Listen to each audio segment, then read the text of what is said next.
नमस्कार, जय हिंद। मैं सतीश मिश्रा आप लोग का फिर से स्वागत करता हूँ एक और नए लेक्चर में। तो आज है हमारा लॉगरिदम का लेक्चर नंबर 3। और आज के लेक्चर में हम लोग क्या डिस्कस करने वाले हैं, तो आज हम बात करेंगे लॉगरिदम के बहुत ही इम्पॉर्टेंट कॉन्सेप्ट के बारे में, which is called existence of logarithm. यानी लॉगरिदम को एग्जिस्ट होने के लिए क्या क्या कंडीशंस रिक्वायर्ड होते हैं, किस कंडीशन में लॉगरिदम एग्जिस्ट करता है, किस कंडीशन में लॉगरिदम एग्जिस्ट नहीं करता, ये सारी चीज़ें हम आज डिस्कस करने वाले हैं। और इसके पहले आगे बढ़ने से पहले ये मैं बता दूं कि लॉगरिदम जो ये टॉपिक है, इस टॉपिक के लेक्चर सीरीज़ में अभी तक 2 लेक्चर्स ऑलरेडी अपलोड किए जा चुके हैं। अगर आपको वो दोनों लेक्चर्स देखने हैं तो मैंने उन दोनों लेक्चर्स का एक प्लेलिस्ट बनाया हुआ है जिसका लिंक डिस्क्रिप्शन में होगा, तो एक बार डिस्क्रिप्शन को ज़रूर चेक कर लीजिएगा। उसके साथ साथ यहाँ पे आई बटन में भी आ जाएगा, तो आप आई बटन से भी उस प्लेलिस्ट को एक्सप्लोर कर सकते हैं और प्रीवियस लेक्चर्स को देख सकते हैं और अपने डाउट्स को क्लियर कर सकते हैं। अगर आपको कोई डाउट है इस टॉपिक के रिगार्डिंग, कुछ इंट्रोडक्टरी पार्ट या कुछ फंडामेंटल्स का कुछ प्रॉब्लम है, तो वो लेक्चर देख के आप अपने फंडामेंटल्स को क्लियर कर सकते हैं। तो चलिए फटाफट इसी के साथ हम आगे बढ़ते हैं और लेक्चर का शुभारंभ करते हैं। सो दोस्तों, आज हम बहुत ही इंपॉर्टेंट टॉपिक के बारे में बात करने वाले हैं, that is called existence of logarithm. तो हम ये डिस्कस करेंगे कि कौन से कंडीशन में एक लॉगरिदमिक टर्म एग्जिस्ट होता है। ठीक है, तो एग्जिस्टेंस ऑफ लॉगरिदम। ठीक है, तो लॉगरिदम के एग्जिस्टेंस पे आने से पहले थोड़ा सा एक क्विक रिवीजन हो जाए। अभी तक 2 लेक्चर्स में हमने जो जो पढ़ा है उसे एक थोड़ा सा क्विकली रिवाइज कर लेते हैं। ठीक है, वैसे ये टॉपिक भी छोटा सा टॉपिक है, तो आज का लेक्चर भी इतना लंबा या लेंदी नहीं होगा, शॉर्ट एंड स्वीट ही होगा। और तो इसीलिए मतलब जो लेक्चर है उसको आप एंड तक ज़रूर देखिएगा, सो दैट आपको ये कॉन्सेप्ट आराम से ईजिली समझ में आ जाए। सो दोस्तों, अभी तक हमने टॉपिक में क्या क्या पढ़ा है, तो पहले हमने पढ़ा था एक्सपोनेंशियल फॉर्म के बारे में। तो एक्सपोनेंशियल फॉर्म हम बोलते हैं कि भाई something like a raised to n is equal to m, इसे कहा जाता है, this form is called exponential form. अगर कोई मैथमेटिकल एक्सप्रेशन इस तरीके से लिखा गया है तो ये एक्सपोनेंशियल फॉर्म है। और इसमें हम कहते हैं कि जो a है that is called base, n is called power index exponent, and n is also called log. n को लॉगरिदम भी कहते हैं, n को लॉग भी कहते हैं। So n is called logarithm of m to the base a। तो जब आप n को कहते हो कि n is log of m to the base a, तो उसे मैथमेटिकल फॉर्म में कैसे लिखा जाता है कि log of m to the base a is equal to n, right. तो ये जो है ये आपका एक्सपोनेंशियल फॉर्म है और ये हो गया आपका लॉगरिदमिक फॉर्म। तो एक्चुअली क्या हुआ कि ये जो एक्सपोनेंशियल फॉर्म है ये कन्वर्ट किस में हुआ, लॉगरिदमिक फॉर्म में। और आप लॉगरिदमिक फॉर्म को भी एक्सपोनेंशियल फॉर्म में वापस कन्वर्ट कर सकते हो। तो ये हम लोग एक प्रॉब्लम का लेक्चर लेंगे, एक लेक्चर होगा जिसमें हम ये सीखेंगे, मतलब ये कुछ एग्जांपल्स देखेंगे जिसमें ये समझाने की कोशिश की जाएगी कि एक्सपोनेंशियल फॉर्म को लॉगरिदमिक फॉर्म में कैसे कन्वर्ट किया जाता है और लॉगरिदमिक फॉर्म को एक्सपोनेंशियल फॉर्म में कैसे कन्वर्ट किया जाता है। ठीक है, तो both are interconvertible. Okay, अच्छा, अगर आपको सेकेंड लेक्चर याद हो, अगर आपने सेकेंड लेक्चर देखा होगा, तो इसमें मैंने आपको a raised to n is equal to m के बारे में एक स्पेसिफिक चीज़ बताया था। मैंने आपको ये बताया था कि जो a है ये एक मतलब कोई भी जो एक्सपोनेंशियल फॉर्म है उसे लॉगरिदमिक फॉर्म में कन्वर्ट होने के लिए एक कंडीशन रिक्वायर्ड है, मतलब एक कंडीशन सेटिस्फाई होना चाहिए। क्या कंडीशन सेटिस्फाई होना चाहिए कि एक्सपोनेंशियल फॉर्म लॉगरिदमिक फॉर्म में कन्वर्ट हो जाएगा। तो कंडीशन ऐसा है कि ये जो a raised to n is equal to m है, इसमें जो a है that is called base, this should be positive, this should be greater than 0, but it can't be 1। a positive होना चाहिए लेकिन 1 नहीं हो सकता, पॉजिटिव में 1 नहीं हो सकता, बाकी कोई भी पॉजिटिव चलेगा। ठीक है, और n की अगर बात करें तो n is any real number, और m की बात करें तो m तो पॉजिटिव आता है, ये भी हमने प्रीवियस लेक्चर में डिस्कस किया था। ठीक है,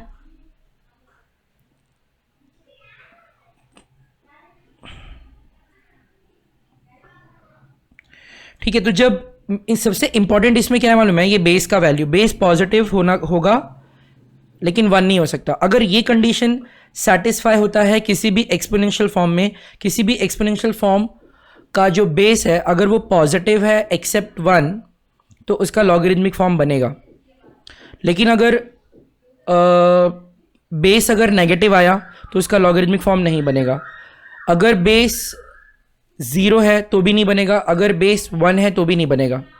तो base should be positive, either it can be a positive number less than 1 और it can be a greater than 1, right. Okay, तो जैसे भी एग्जांपल के लिए मैं यहाँ पे कुछ एक्सपोनेंशियल फॉर्म्स लिखता हूँ तो देखते हैं कि उसका लॉगरिदमिक फॉर्म बनेगा कि नहीं बनेगा। तो जैसे मैंने यहाँ पे लिखा 5⁻³ is equal to 125, 0.3⁻1 is equal to 0.3 minus 4⁻3 is equal to -64, 0⁵ is equal to 0, 1⁸ is equal to 1। Okay, तो ये कुछ हमारे सामने एग्जाम्पल्स हैं एक्सपोनेंशियल फॉर्म्स के। तो अभी इनमें ये देखना है कि कौन कौन सा वाला एक्सपोनेंशियल फॉर्म का लॉगरिदमिक फॉर्म पॉसिबल है। ठीक है, अगर पॉसिबल है तो लिखेंगे भी। जैसे पहले एग्जांपल की बात करें 5⁻³ इज इक्वल टू 125, तो कोई भी एक्सपोनेंशियल फॉर्म जिसको लॉगरिदमिक फॉर्म में कन्वर्ट करना है उसमें आपको बेस को देखना है। उस एक्सपोनेंशियल फॉर्म की किसको देखना है? बेस को देखना है। अगर बेस पॉजिटिव है एक्सेप्ट 1, पॉजिटिव लेस देन 1 है चलेगा, पॉजिटिव ग्रेटर देन 1 है चलेगा। ठीक है, नेगेटिव नहीं होना चाहिए, 0 नहीं होना चाहिए, 1 नहीं होना चाहिए। बेस का वैल्यू नेगेटिव नहीं होना चाहिए, 1 नहीं होना चाहिए, 0 नहीं होना चाहिए, बाकी सब कुछ चलेगा। ठीक है, तो यहाँ पे बेस क्या है? पॉजिटिव ग्रेटर देन 1 है चलेगा, तो इसका लॉगरिदमिक फॉर्म पॉसिबल है। और इसका लॉगरिदमिक फॉर्म क्या आएगा? तो इसका लॉगरिदमिक फॉर्म होगा log of 125 to the base 5 is equal to 3। Okay, तो अगर हम सेकेंड एग्जाम्पल की बात करें तो सेकेंड एग्जाम्पल में जो बेस है वो क्या है? 0.3 है, जो कि पॉजिटिव नंबर है और 1 से लेस है। तो इस एक्सपोनेंशियल फॉर्म का लॉगरिदमिक फॉर्म पॉसिबल है, इसका लॉगरिदमिक फॉर्म बना सकते हैं। ओके, तो base 0.3 less than 1 logarithmic form possible है, तो इसका लॉगरिदमिक फॉर्म क्या होगा? तो हम क्या बोलेंगे? log of 0.3 to the base 0.3, log of 0.3 to the base 0.3 is equal to 1। ठीक है, तो भाई फर्स्ट और सेकेंड केस दोनों में लॉगरिदमिक फॉर्म पॉसिबल है। अगर हम थर्ड केस की बात करें, थर्ड एग्जाम्पल की बात करें, तो यहाँ पे बेस नेगेटिव है तो इसका लॉगरिदमिक फॉर्म नहीं बन सकता, इसका लॉगरिदमिक फॉर्म नहीं बनेगा क्योंकि बेस नेगेटिव है। अगर हम इस एग्जाम्पल की बात करें तो यहाँ पे बेस की प्रॉब्लम है, बेस यहाँ पे 0 है, तो बेस अगर 0 रहा तो भी लॉगरिदमिक फॉर्म नहीं बनने वाला है, तो इसका भी लॉगरिदमिक फॉर्म नहीं बनेगा।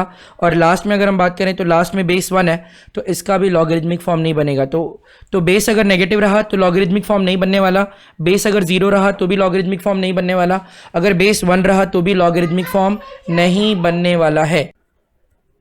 सो दोस्तों, जैसा अभी हमें पता है कि ये जो a⁻n is equal to m लिखा हुआ है ये एक्सपोनेंशियल फॉर्म है और इसको लॉगरिदमिक फॉर्म में ऐसे लिखा जाएगा log of m to the base a is equal to n। ठीक है, तो ये एक्सपोनेंशियल फॉर्म कन्वर्ट हो गया लॉगरिदमिक फॉर्म में। ठीक है, तो अब ये जो लॉगरिदमिक फॉर्म हमने लिखा हुआ है log of m to the base a is equal to n, इसमें जो सबसे इंपॉर्टेंट पार्ट है वो ये log वाला वैल्यू है, log का टर्म जो लॉगरिदमिक टर्म है, log of m to the base a। ठीक है, तो हमें एक्चुअली ये पता लगाना है कि कौन से कंडीशन में log of m to the base a exist होगा और कौन से कंडीशन में log of m to the base a exist नहीं होगा। तो log of m to the base a को एग्जिस्ट होने के लिए क्या कंडीशंस रिक्वायर्ड है? तो हम बात करेंगे पहले m की बात करेंगे कि m का क्या वैल्यू होना चाहिए, क्योंकि m वो नंबर है जिस पे log अप्लाई हो रहा है और a वो नंबर है जो बेस का काम कर रहा है। तो log of m to the base a को एग्जिस्ट होने के लिए दो ही वैल्यूज़ पे ध्यान देते हैं हम लोग, एक तो m के वैल्यू पे ध्यान देते हैं, दूसरा a के वैल्यू पे ध्यान देते हैं। अगर m और a के वैल्यूज़ अगर प्रॉपर हुए तो फिर ये log of m to the base a exist करेगा। अब मैंने बोला कि m और a के वैल्यू प्रॉपर हुए तो इसका मतलब हमें ये पहले समझना पड़ेगा कि log of m to the base a में m और a का वैल्यू जो प्रॉपर वैल्यू है वो क्या होता है, मतलब कौन से टाइप के वैल्यूज़ को हम कहते हैं कि proper values for m and a, जो कि log को एग्जिस्ट कराता है, log को डिफाइन कराता है। तो देखो, अगर आपको याद है प्रीवियस लेक्चर में हमने डिस्कस किया था कि जो a है वो बेस है और वही a यहाँ पे आ रहा है। यही ए यहाँ पे आ रहा है। तो जो कंडीशन हम एक्सपोनेंशियल टर्म के लिए अप्लाई करते हैं ए में, ए का जो एक्सपोनेंशियल फॉर्म का जो कंडीशन है वही कंडीशन ए के लिए आएगा इन लॉगरिथमिक फॉर्म। एम के लिए जो कंडीशन है इन एक्सपोनेंशियल फॉर्म वही कंडीशन आएगा एम के लिए इन लॉगरिथमिक फॉर्म।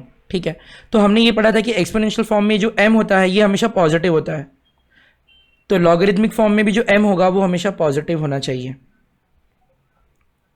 यानी अगर हम जिस भी नंबर पे लॉग अप्लाई कर रहे हैं वो पॉजिटिव नंबर होना चाहिए। मतलब नेगेटिव नंबर पे लॉग अप्लाई नहीं कर सकते, क्योंकि लॉग किस पे अप्लाई हुआ, एम पे अप्लाई हुआ है ना। तो एम कैसा टाइप का नंबर है, ये पॉजिटिव है, तो एम पॉजिटिव ही होना चाहिए।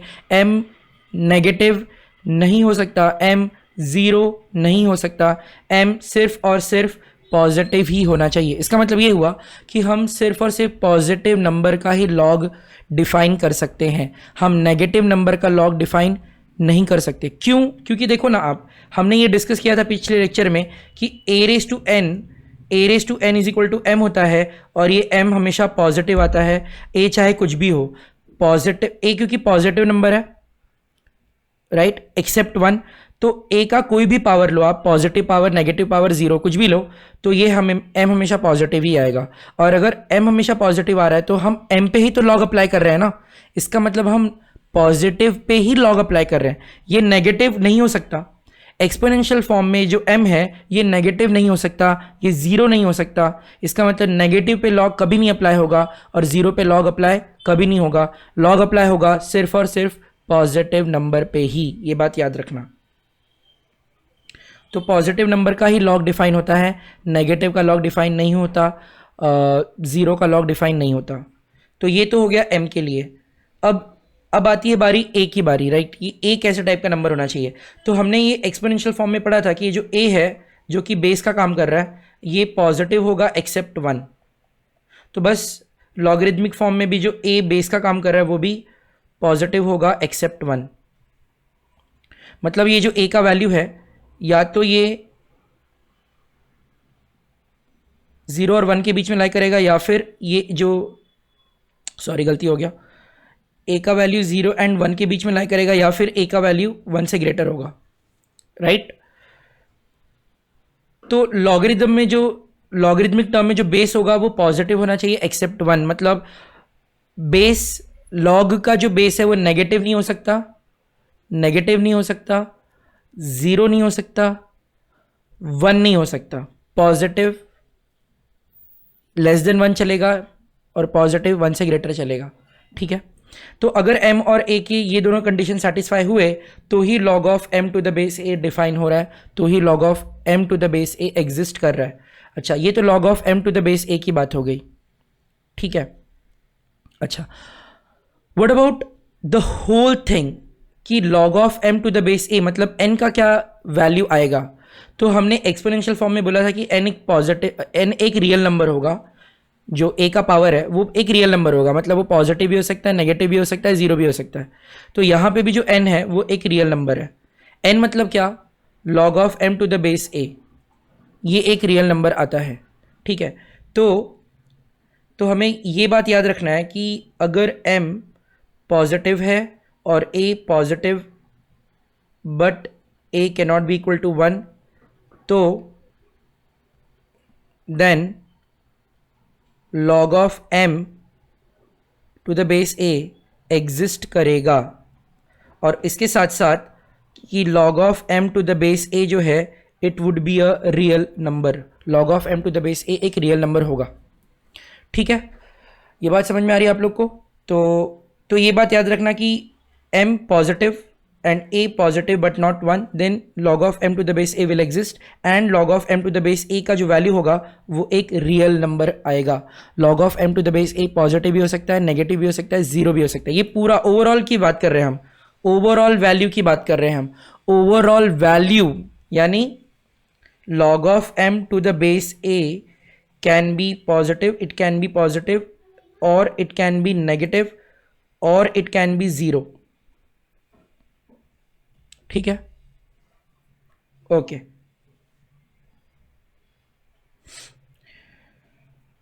तो यहां पे आपको कुछ पॉइंट्स नोट करने होंगे। पॉइंट नंबर 1 ये सब नोट कर लीजिए, ये सब बहुत ही काम आएगा आपको आगे जाकर। पहला पॉइंट ये है कि logarithm of only positive numbers are defined. ठीक है, लॉगरिदम सिर्फ पॉजिटिव नंबर का ही डिफाइन होता है, मतलब 1 का भी डिफाइन होता है। ठीक है, बेस की बात नहीं कर रहे हैं हम, जिस पे लॉग अप्लाई करते हैं उसकी बात कर रहे हैं। तो log of only positive numbers are defined, इसका मतलब log of negative is not defined, log of zero is also not defined. Okay, so this is a very very important concept, very very important point, it should be remembered by you, right. Okay, तो अभी हम क्या करने वाले हैं कि यहाँ पे ना कुछ लॉगरिदमिक टर्म्स लिखेंगे, जिसमें हमें ये देखना होगा कि वो जो लॉगरिदमिक टर्म है वो एग्जिस्ट करेगा या नहीं करेगा, वो डिफाइन होगा या नहीं होगा, बस हमें ये समझना है अभी। ओके, चलिए, तो मैं यहाँ पे कुछ एग्जांपल्स लिखता हूँ और फिर हम उसके लिए ये देखेंगे कि वो एग्जिस्ट हो रहा है या नहीं हो रहा है। सो दोस्तों, अभी यहाँ पे हमारे सामने कुछ एग्जांपल्स हैं और इन एग्जांपल्स में हमें ये समझना है कि जो लॉगरिदमिक टर्म्स हमने लिखे हुए हैं ये एग्जिस्ट करेगा या नहीं करेगा। अगर एग्जिस्ट करेगा तो वहाँ पे लिखेंगे एग्जिस्ट, और एग्जिस्ट नहीं करेगा तो डज नॉट एग्जिस्ट, और डज नॉट एग्जिस्ट के लिए शॉर्ट फॉर्म में मैं DNE लिखने वाला हूँ। चलिए शुरुआत करते हैं पहले वाले लॉगरिदमिक टर्म से। तो इसमें क्या लिखा है, लॉग ऑफ 25, पॉजिटिव नंबर पे लॉग अप्लाई किया, वेरी गुड, ये पहला कंडीशन, मतलब पहला टेस्ट तो सेटिस्फाई होगा कि भाई पॉजिटिव पे लॉग अप्लाई किया गया है। अब बेस देखते हैं, बेस पॉजिटिव होना चाहिए एक्सेप्ट 1, तो ये भी पॉजिटिव है और बेस भी पॉजिटिव है एक्सेप्ट 1, यानी ये पूरा का पूरा लॉगरिदमिक टर्म एग्जिस्ट करेगा। तो एग्जिस्ट के लिए मैं लिखूंगा E, एग्जिस्ट कर रहा है। Second, log of 10 to the base 0.5, तो पॉजिटिव पे लॉग अप्लाई हुआ है, पॉजिटिव नंबर है, तो first test satisfy. Second, base positive है बट 1 नहीं है, तो ये भी चलेगा, तो 10 भी वैलिड वैल्यू है और 0.5 बेस के लिए भी वैलिड वैल्यू है, तो ये एग्जिस्ट करेगा। ओके, आई होप आपको समझ में आ रहा है।